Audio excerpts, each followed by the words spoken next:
Here we are again, Run Iron Mountain, the big event, half marathon's coming up in a few months now, so September 28th. I did get that right. Last time I was like 26th. But we're getting some momentum and a lot of fun, and want to mention we're having a kickoff party next Thursday at 5:30 at Soul Blue. The kickoff is to actually start getting ready for these training runs, which are new to our race this year. Every Saturday morning starting, I guess it'll be a week from Saturday, we're going to kick that off and have a place where we can gather, get new people that want to run into that thought process of training. We'll be there to help any level, and that's going to take place at Moose Jackson, another gold sponsor that has jumped on and said they wanted to be participating in the race. So sponsorships are coming up to speed. Venues are starting to take place. Next week, we're actually into the race and training season, so great news. Yeah, that's exciting. Yeah, and we have to do a shout out after this, heading down to Green Bay for the Cellcom. We'll have a booth there. We'll be working the expo, invite everybody to come visit us there, sign up, check out some of our videos, pictures.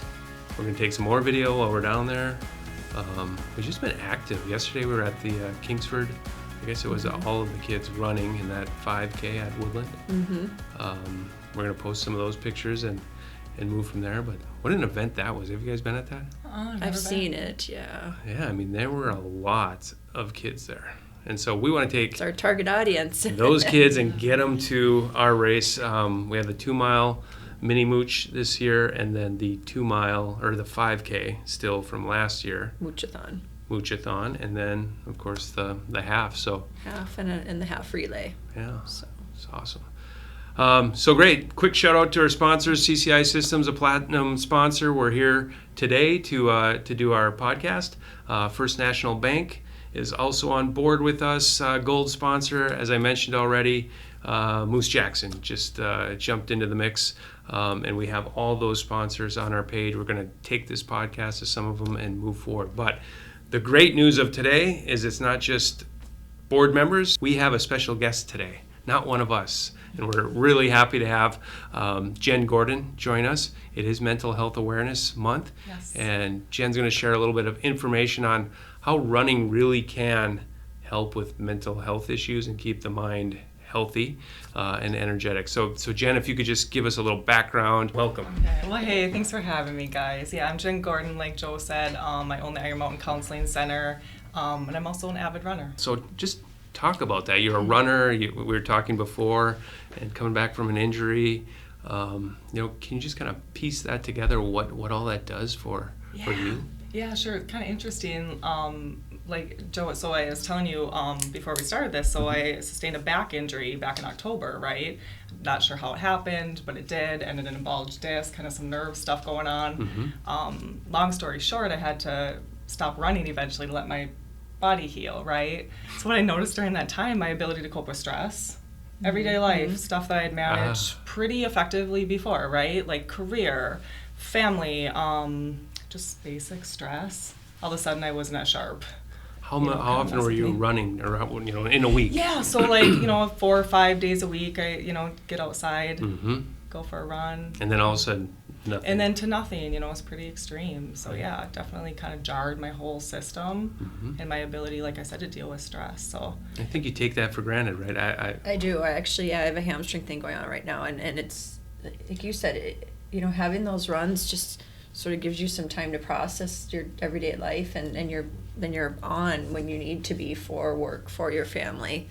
And I think for people who maybe aren't exercising regularly, they don't understand how beneficial it can be. You don't, like us, when we lose it, then we're like, gosh, I really need that, Right. But if you're not really doing it, you don't maybe realize it's such a great way to manage stress. Yeah, totally.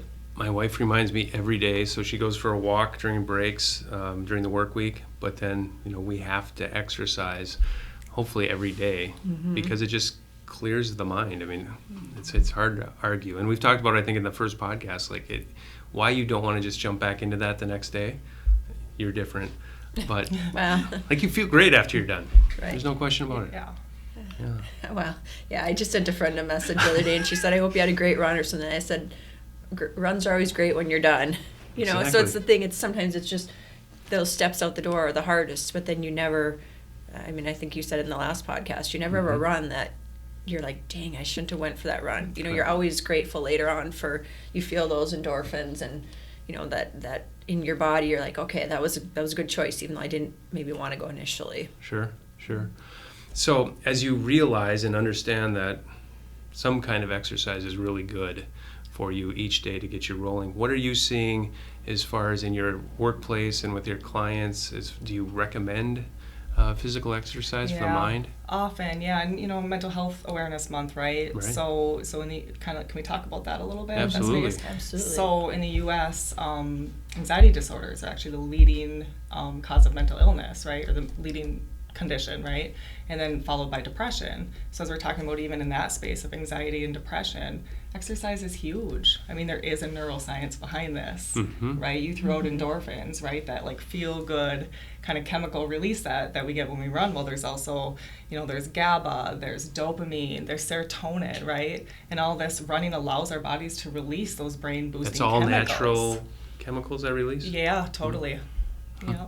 So what happens is with depression and anxiety, those levels get depleted, right? Which is why you get those symptoms. So running naturally allows that release and build up. So when they're depleted. Yep, or really low sometimes. The exercise gets them back? Right, yep. It allows for the stores, you know, of dopamine, of all those chemicals, and then also for our bodies to really use those chemicals. Sure. So when you're helping somebody with depression or anxiety, is that some of the questioning or that you would ask them, kind of their daily routine? And absolutely, rhythms are important, right? And exercise happens to be a big part of a daily rhythm. That's important for all of us, and especially if you're managing symptoms of a mental illness. Is there like a training program you go on, just like you would to train for a half marathon, that you would to train the mind? Ooh, that's an interesting question. Yeah, so really, well, so typically it would be a mindfulness approach, Joe. Yeah, so it's more of like being present in the moment, controlling your mind space, right? Sure. Yeah, controlling thoughts that come in. What are you going to do with those thoughts, and how do they determine your behaviors? So, I mean, you must see plenty of people. Any success stories that you can share? I can generally, right? Yeah. So generally, when we have clients come in and they're struggling, I'm going to stick with anxiety and depression just because that kind of seems to be right at the forefront of a lot of mental illness. So anxiety and depression, what we see is typically people aren't exercising, running, exercising in general. So the cool thing is there's room for movement and improvement. Right? So you like throw that in there a little bit, sprinkle it in over time, and then it feels really good. They start feeling better. You really do see symptoms of depression and anxiety decrease when you see people start exercising. Really? You know, yeah. Cardiovascular exercise, right? So running and other cardio. And it is really interesting. You do actually see people self-report that their symptoms decrease over time. It takes some time. But yeah, so it's interesting. Generally, we do see that. Yeah. But getting out there and, like Melissa said, getting out the door, that first step can be the most difficult. And so levels of, I am by far not an expert at this, but just generally when I'm feeling depressed, your confidence goes down. Is there exercise and kind of what you're talking about, attack in a positive way? Your ability to be more confident? Absolutely. If you start feeling better, you're likely to be doing more, right? You're more likely to engage socially, maybe put yourself out there in ways that you wouldn't normally, and then be uncomfortable. And when we're uncomfortable, we tend to gain confidence because we go through positive changes, right? So yeah, it starts that really cool cycle. I bet. And so recommendations, what kind of recommendations would you give in general for, we're talking about anxiety, we're talking about depression, and of course the month of mental awareness, health awareness month. Is there recommendations? Do you get them on a program of any sort, or just in general? In general, one foot in front of the other. Yeah. Just get out there and start doing it, right? We talked about walking, walking before you jog, before you run, that kind of thing. Just getting out there in families, right? Get your kiddos out there. Right. You talked about that cool program over at Woodland, the Love to Run, stuff like that. I mean, how cool is it if we can get our kiddos involved in that stuff, considering we understand how important it is for our brains. It's also important for their little brains that are developing even more than ours. It's great. And so Todd and I were there yesterday just filming, and doing some things. Smiles, I mean, tons of smiles as they were going throughout the course. A couple like, oh, another another few steps, but again, kids in the finish line, and yeah, I could see the confidence building. And that's what I wish people could understand for somebody who's not doing it or who maybe is, like you said, afraid to put themselves out there. Mm-hmm. You know, when I started running and going to races, I was so shocked by just the variety of people, you know, from all walks of life, all shapes, all sizes, all ages.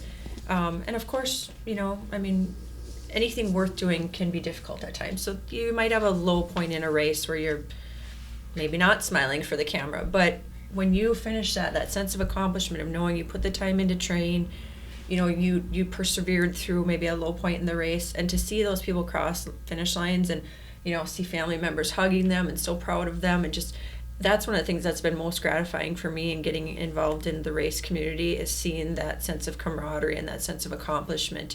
Mm-hmm.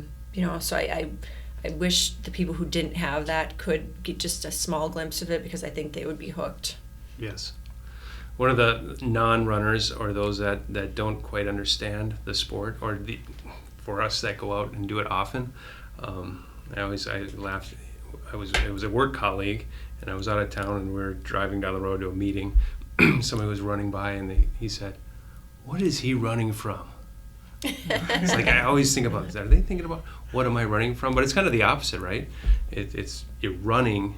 Maybe it isn't. It's a good conversation. Yeah, it like, is what are you running from? But you know, I'm kind of running somewhere to fix the mind, to get an answer. Right. A lot of things can be solved on a run. It's I run with my husband a lot, so, you know, just by virtue of being together all the time, we'll talk about issues, and it's shocking that, you know, how easily something can be resolved, where maybe if you're sitting at home and you're just in that moment, you can't have the perspective to get outside of it and see it, you know, but we'll talk about things on a run, and it's like, you know, we can just solve it. And it sounds silly, but it really, we found it to be a good time for us to tackle a difficult conversation, you know. Yeah, I was told that if you can't, so I will only train for one marathon, but if you can't solve your problem in the training time of a marathon, you might have a really big problem, because you do spend a lot of time, mile after mile, day after day, getting ready for that big run at the end. A lot of time to think. Yeah, it takes a while, not water, for the body and the mind to acclimate, right? So when they do is when we tend to get that like mindful space to be more creative, to solve problems. Right. Like you said, So if it's lasting beyond that, you wonder why, right? Because that's a lot of time to get to that really zen place. And so that balance, like, can you talk about that? Like, is there a certain time frame where the mind and the body do get to a place that I'm not sure. I'm not sure what that place is, but I do know it's something about the stress response and that getting used to, you know what I mean, that getting fed and fueled, and then like that rhythm being found. I'm not sure at what point you hit that, right? Maybe it's different for everybody. I guess it's probably different for everybody. Right. You know, I mean, some people can just right away zone in, and one of my mantras in a race is settle in, you know, so I'll just tell myself that, because you get caught up in the atmosphere or whatever is going on, you know, and honestly, it works in other difficult, stressful situations too. You just kind of settle into what you know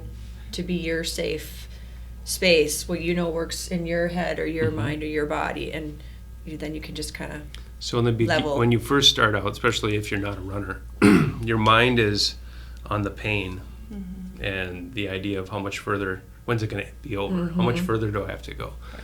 But as you become a runner, you're just running, and then your mind starts solving problems. At least that's right. You sort of get away from that. I think that looking at your watch, like, oh, I have so far to go. Like, I think some of that just becomes moot in your mind, and you just I don't want to lose sight of the fact that our race is very walker friendly as well. We've had for many years walkers join us. We allow them to start early so they can still, you know, sort of get all that finish line fun that, you know, maybe someone who's finishing a little faster would get. But I mean, some people maybe physically can't run. It's not just about the running, it's about the moving, and we work to try and encourage people to join our event and get that benefit, whether you're, you know, running super fast or you're walking maybe a little slower.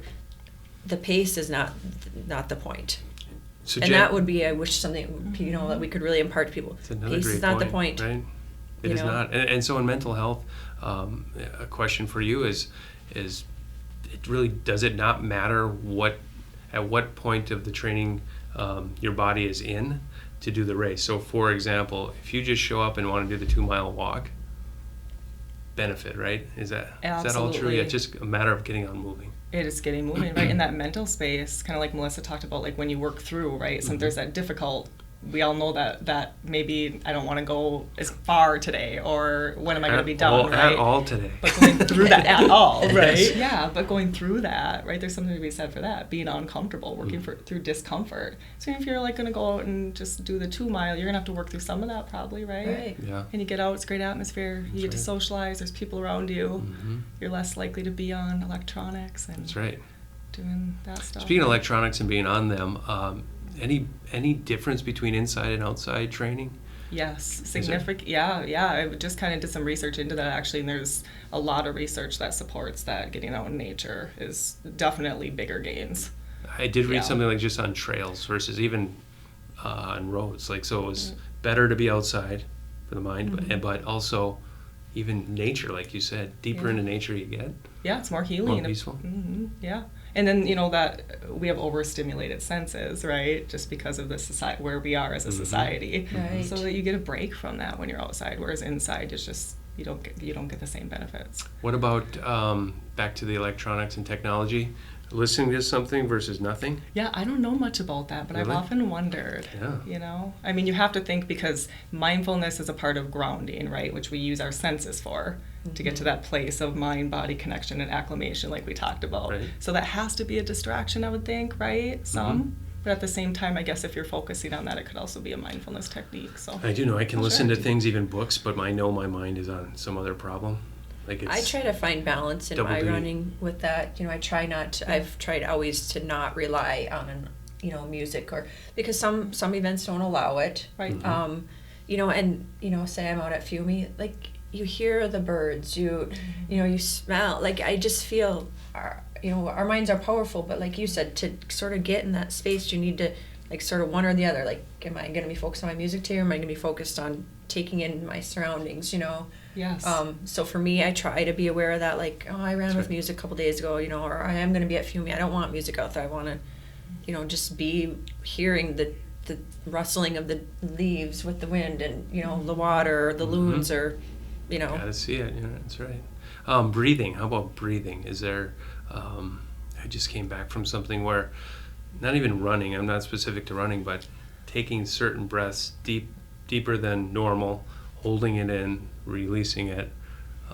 Again, I'm kind of keying into mental health and just it's good, right? It is good. Yeah, and often that's actually kind of part of grounding and getting yourself to a place where you can be clear-minded, right? But it has to be diaphragm breathing. I don't know if that's something that I think is often misunderstood. It's not just about breathing. It's actually, it has to be... So when you say diaphragm breathing, tell us a little bit more about that, like deep, right? Yeah, it's going to feel different. Yep, and there's different techniques that you can do to make sure that you're actually breathing through using your diaphragm versus just like short breaths. But sitting on your hands is one technique. I know it sounds really weird, but if you sit on your hands, then you lift your body up enough. I know you're slouching now, so that when you're breathing. I Yeah, you're realize right. how slouched down I am. But yeah, so there's different You have to try this, techniques. Todd. And then It when you changes take everything. those breaths, you know that you're hitting that area. Yeah, and it's a stress response. So you're hitting that release. You're calming the stress response that's going on, right? A good visual So. for that, maybe you've heard it, but I remember someone telling me, watch a baby breathe.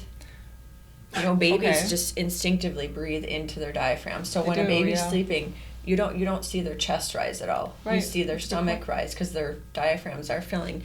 And one thing I've noticed is when a run starts to hurt, a lot of times you can catch yourself, you're doing those really shallow, like breathing into here. If you force yourself to breathe deeper, it sends that oxygen through your body, and something that was hurting, or feeling harder sometimes can become a little easier. I mean, it's not foolproof, but... No, it totally makes sense, though, because pain, right? That would be often with pain, breathing is really important. So when you're feeling those cramps or any sorts of pain or discomfort, it would make sense to do that. But that's always been a good visual, that baby, I never even thought about it, but then you'll watch a baby sleep and you're like, absolutely, their chest doesn't move at all. Their bellies are what's working, Yeah, they sure do. Oh.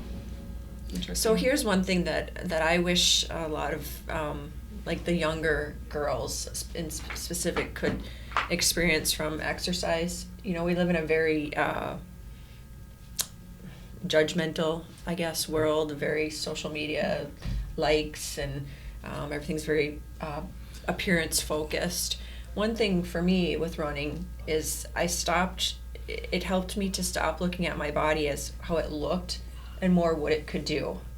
You know, of course, as we age, you know, our bodies change and we don't look young like we once did anyways. My mental sense of myself is so much better now because I know what I'm capable of. You know, it's less about how I look and it's more about what my body can do, you know. And I really feel for the girls who, you know, are looking at the perfect Instagram post or whatever and thinking that's what they need to aspire to versus looking in themselves and going, I can do this. Like, my body led me to this or to that, or more that it's a tool and less of a focus piece, you know. Yeah, absolutely. Confidence. Absolutely. Yeah. Yeah. So it sounds like you're describing. And that is more like authentic versus kind of the fake kind of confidence, right? Right. Like the other stuff you were talking about was kind of just fake confidence. Like, how am I going to look? How's it going to look on social media, right? Whereas how you feel is really authentic. So. I'm actually reading something right now on you had spoke about boosting your mood through running, and the words this article actually says less tension, less depression, less fatigue, less confusion. Just a few of the changes that, you know, patients have seen after beginning a regular running program. Just like, and that has a lot to do with those chemicals, you know, that we That's talked right. about, those brain boosting chemicals. that are- endorphins, release of the endorphins, everything you said, cause euphoria. That's always a good Just thing, a general right? sense of happiness. Right. And for the record, I ran this morning, Oh, good job. 3.1, even though I think the GPS was off. Those little points can add up. It's like I've run the same route over and over, and it's 3.1 to my driveway. Okay. This morning, 2.8. And I'm like, Maybe you're really good at running the tangents. I was thinking so deeply though. I thought I forgot a loop, but then it came to me I didn't.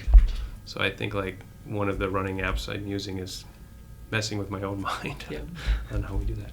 Well, great. We didn't talk much about your actual business. Do you want to just talk about that a little bit? I can say a little bit. Yeah. So we are an outpatient mental health clinic, and we treat outpatient mental health illnesses for individuals, couples, and families.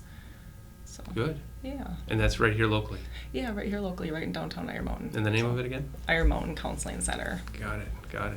Yeah. Is it just you, or do you have a team? We have a team. Yeah, there's 4 of us now over there. So. Good. How long have you been in business? Ooh, trick question. Since 2012. Okay. Yeah. Been around a while. Awesome. I did want to touch on, I don't know if you saw, I just saw it in the last day or two, you may have seen it as well. There was a new study that came out, Yale and I think Cambridge did it, and they talked about running, or not necessarily running, but physical activity. And they found that people who are physically active, they were comparing physical activity and financial security, and they were able to sort of calculate how much more money you would need to make to have that same sense of peaceful mindfulness, peacefulness, compared to someone who's physically active frequently. Really? You know, it was pretty interesting. That's interesting. You know, I think because I think so much we ascribe to the theory that if you have all the money, then everything's okay. You know, but you can still have all the money and have problems, but it still comes down to that movement and being able That's to right. handle issues. So I just thought it was really interesting. I'm sure there'll be a lot of naysayers who say, "Oh, I'd rather have a lot of money. I don't, but More money, more problems. Right. That's I just right. thought it From was a mental very health interesting, standpoint. and it really talked about, they followed 1.2 million people, and they talked about their happiness days, and the people who were staying physical had many more happiness days and much fewer down days. That's right. Interesting. Money buys stuff. Stuff can cause problems Yes. and stress. Right. Good pair of running shoes, though. Absolutely. I was going to say, That would be- I could handle a running shoe sponsor. That would help with my budget a little There you bit. go. Yeah, that's exactly right. Maybe we'll work on that. Well, great. Really appreciate your time coming in. Jen Gordon, everybody, psychotherapist here right in Iron Mountain, Michigan. So if you're in need and need some help, please reach out to Jen. Melissa, always thanks for coming in. And we're getting ready for more training, more podcasts, and a lot more fun as we move closer to the event. So. And if anybody has any questions or would like to, us to do a follow-up, I'm sure we can probably convince Jen to come back. I just feel like there's a lot to explore here. Yeah, that'd be cool. I appreciate Jen's time, and I think we try to condense this so that we don't lose people. But as people are listening, if they have questions or would like to see us cover another topic that we could bend Jen's ear on, that would be very good. That's a wrap. Number Good. 3 in the books. Thank you very much. Yeah.